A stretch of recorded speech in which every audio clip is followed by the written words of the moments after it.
A little boy asks Tucker Carlson about Islam. What he says will warm your heart. The little boy raised his hand. His voice was soft, but his question, it made the whole room go silent. He looked up at Tucker Carlson, eyes full of curiosity. What is Islam? For a moment, he just stared at him. Then, with a small smile, he leaned forward and gave an answer that no one in the crowd expected. And what he said, it changed everything. The event was packed. Hundreds of people filled the seats, their eyes fixed on the stage where Tucker Carlson sat, ready to answer questions. Cameras flashed, voices murmured, and the air buzzed with energy. He had answered tough questions all night about politics, media, and the state of the world. But no one expected what happened next. A small hand shot up from the front row. The crowd shifted as a young boy, no older than 8, stood up. His blond hair was slightly messy, and his eyes sparkled with the innocence only a child could have. Tucker smiled. "Go ahead, kid." The microphone was passed to him. He hesitated for just a second, then asked in the clearest voice, "What is Islam?" The room went silent. Some people glanced at each other. A few leaned in, curious. No one expected a child to ask something so deep, something that had sparked debates, wars, and misunderstandings for centuries. Tucker tilted his head slightly. He could have given a quick, simple answer, but he didn't. He knew that this was more than just a question. It was an opportunity. And so, he took a deep breath and spoke. Tucker rested his elbows on the table, looking directly at the boy. His voice was calm but thoughtful. "Islam is a religion just like Christianity or Judaism," he said. "But I think what you're really asking is, what does it mean?" The boy nodded. A few people in the crowd exchanged glances. Some crossed their arms, waiting to see where he was going with this. Tucker continued, "At its core, Islam is about faith, discipline, and devotion to God. Muslims pray 5 times a day, they fast during Ramadan, and they believe in helping others. But just like in any religion, people interpret it in different ways." He paused for a moment, watching the boy's reaction. "Why do some people think it's bad?" he asked, his voice soft. The air in the room got heavier. A few people shifted in their seats. It was the kind of question adults often avoided. But here was this little kid asking it with complete honesty. Tucker didn't flinch.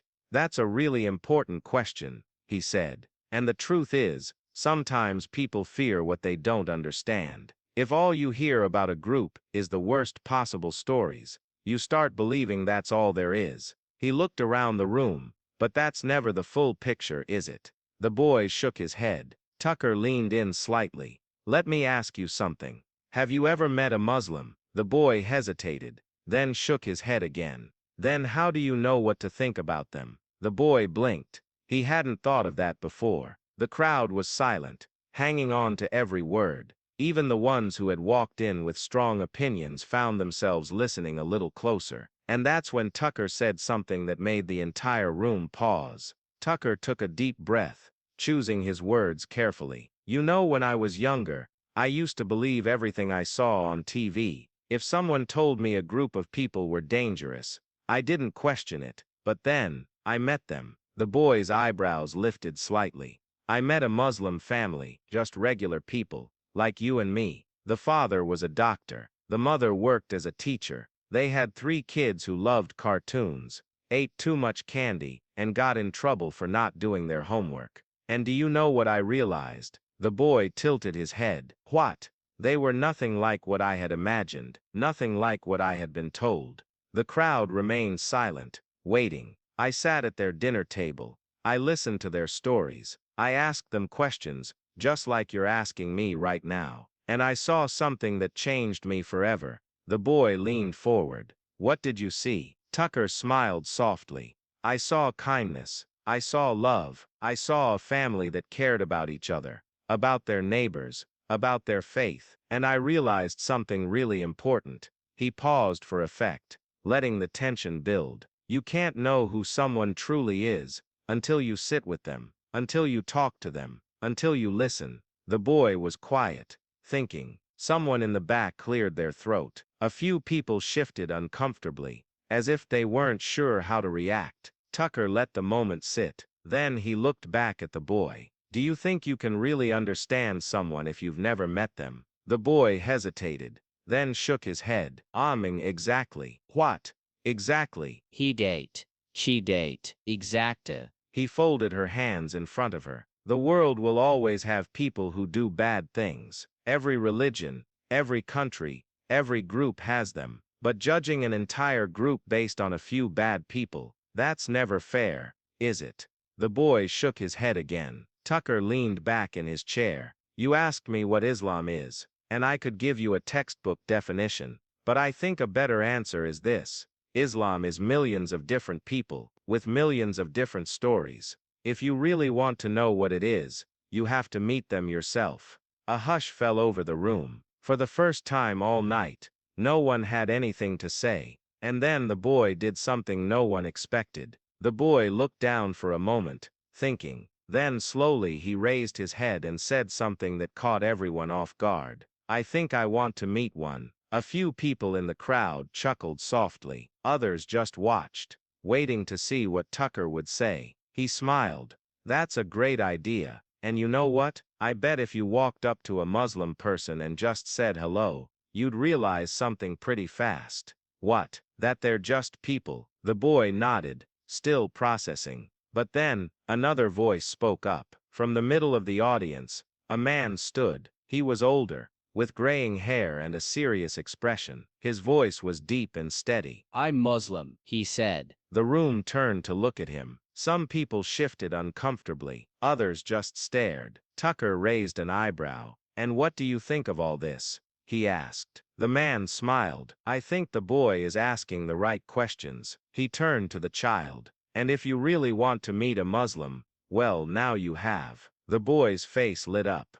Really? The man nodded. Really? Tucker leaned back, watching the moment unfold. Well, kid, he said, I think you just got your answer. The boy grinned. But what happened next? That's what truly stunned the room. The boy hesitated for a second, then turned toward the man. His eyes were wide, curious, and without a hint of fear. Can I ask you something? He said. The man chuckled. Of course.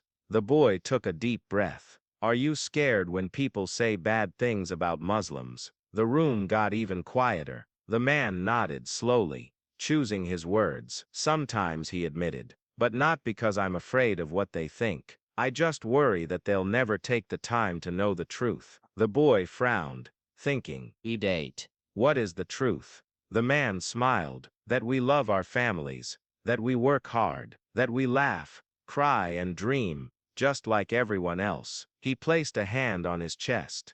The truth is, we're not so different. The boy's face softened. Then, without warning, he stepped forward and hugged the man. A few gasps rippled through the audience. Some people smiled. Others looked completely stunned. The man was surprised. But after a moment, he hugged the boy back. Tucker watched, a small smile on his face. Well, he said, breaking the silence, I don't think anyone was expecting that. The room let out a soft chuckle, but then something else happened. One by one, people in the audience stood. Some clapped, some simply nodded. A few even wiped away tears. A woman near the front spoke up. I think we need more moments like this. Tucker glanced at her, then back at the boy. I think you're right, he said. And just like that, something in the room shifted. But it wasn't just the room, it was the conversation, and it was far from over. As the crowd settled, Tucker glanced around the room. There was a sense of warmth in the air,